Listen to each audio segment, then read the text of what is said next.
In 1984, that year, Ronald Reagan was president, gas was $1.16 a gallon, and a stamp cost just 20 cents. A lot has changed in the last 29 years, but not for the family of a Sullivan County man. Someone murdered Floyd Otis Turner July 10th of that year. To this day, investigators still have not solved the crime. The motive? Possibly a business deal gone bad, a terrible end to an affair or relationship or something else entirely. And it hasn't helped over the last 3 decades that there have been plenty of dead ends. Early on, a fisherman found the murder weapon in a lake, but not knowing it was linked to a crime, the person cleaned the gun first, leaving no forensic evidence behind. The state of Tennessee continues to offer a $5,000 reward in the case. Still no luck. Most recently, investigators resubmitted evidence, hoping to find some new DNA. Still no break. This investigation has spanned 3 Sullivan County sheriffs. Perhaps the most puzzling dead end occurred internally. Tonight we're learning under the watch of one of those sheriffs, someone dropped the ball. Community watchdog Nate Morabito found out the current administration has spent the last several years trying to fix that mistake and solve the murder.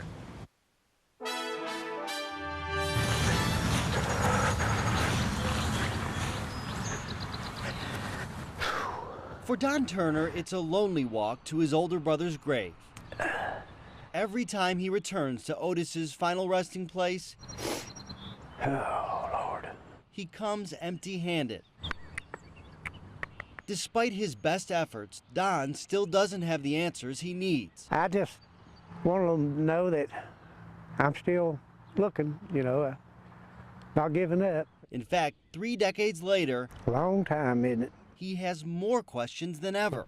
29 years. All those years ago, My cousin had called and told me I was in an accident meeting at the hospital. it took just a few hours for Turner to learn the news. I fell right to the knees. If anything, time has only made that feeling of loss even more painful. It's rough. I told myself I ain't gonna break down, so I'm not. I hope, but it's rough. And now he's dealing with another disturbing development. I'm highly ticked off. Recently, Turner learned the file of his brother's murder at the sheriff's office for years was smaller than the one at his house. It blows my mind that they'd lose the files. Not only is your brother killed, the sheriff's department then loses the case file. Yes, sir. How does that make you feel? I just can't understand it. It's just mind-boggling for anybody to be that incompetent. The case file started just off Interstate 81 near Blountville, under this bridge. I come across that bridge at night at 12 o'clock. Just an hour and a half later, it was kind of a curiosity thing. Major Keith Elton, then 32, was driving by when something caught his attention. The car was sitting just by where we're standing here. Tires could have been on the grass. Not only was there a car on the side of the road, it looked like the window was rolled down. And it was raining. Why would anybody at that time of the morning is sitting there when it's starting to rain with the window down? It turns out a bullet had shattered the window. I came around and that's when I found the body in the car. Killing the 40-year-old inside. I saw a male slumped over towards the passenger side. After Elton filled out this police report, the case left his hands. It was something that I continued to think about. From there, as time passed, so did the case file, in and out of the hands of who knows how many different investigators, under the leadership of 3 sheriffs. The time passage has been just so detrimental to this case. Then, in 2009, Joey Strickler took over the case. The evidence was all still there, but the case file... It was probably the size just of a regular folder. ...was practically non-existent. For a homicide investigation, it was ridiculous. Because most case files are, in homicide cases, end up being boxes. The sheriff's office suspects a previous administration either failed to document developments in the case or misplaced the files altogether. So someone messed up. Possibly. It was hard putting the case back together.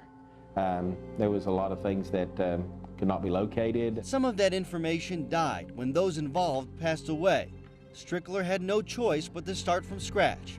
He interviewed witnesses all over again and reconstructed the case. We started basically reinventing the wheel. In the time since, he says the current administration has kept this case a priority. To the sheriff's office's credit, in recent years, investigators have featured this cold case on our Monday's Most Wanted segment, once in 2009 and again in 2011. Today, he says the department has 2 or 3 people of interest. I believe someone could, if they would, come forward and talk to us. And it would be the glue that would put it all together. And I think you know who that person is. I have a strong belief. For this investigator, the case is personal. I wish that I could get the guy. Mostly because he knows how much pain Turner's brother is going through. I've seen his heart and his love for his family, and that drives you even more to get some closure for him. Missed his grandkids, you know, where I got 4 beautiful ones, and I'm enjoying it, and he didn't get the chance. That brother is more heartbroken today than ever. I can understand a case going to where you can't find anything, but for lose all the information, that's uncalled for. Turner doesn't know who's to blame, Somebody ought to be held accountable. but he knows the mistake couldn't have helped his brother's case. Somebody knows, and it'll come out sometime, I believe. All he can do now is keep the faith, a faith shaken by law enforcement, but one that can be restored by investigators too. As long as there's a breath in me, there's hope. Nate Morabito, News Channel 11, in your corner. Well, Sheriff Wayne Anderson's officers say this mistake wasn't his administration's fault. Before him, Sheriff Keith Carr was at the helm. Now, Carr, who retired away from the area, tells us the file did not disappear under his watch, saying, and I quote, "When we took over in 1989, there were files that had disappeared on several cases. I don't think anyone can attest to what happened to the records prior to 1989. Records kind of walked during that time. We took pride in maintaining records once we took over," end quote. Well, before Carr, Mike Gardner was sheriff. He was convicted of crimes while in office. We tried tracking down Gardner, but we were unsuccessful.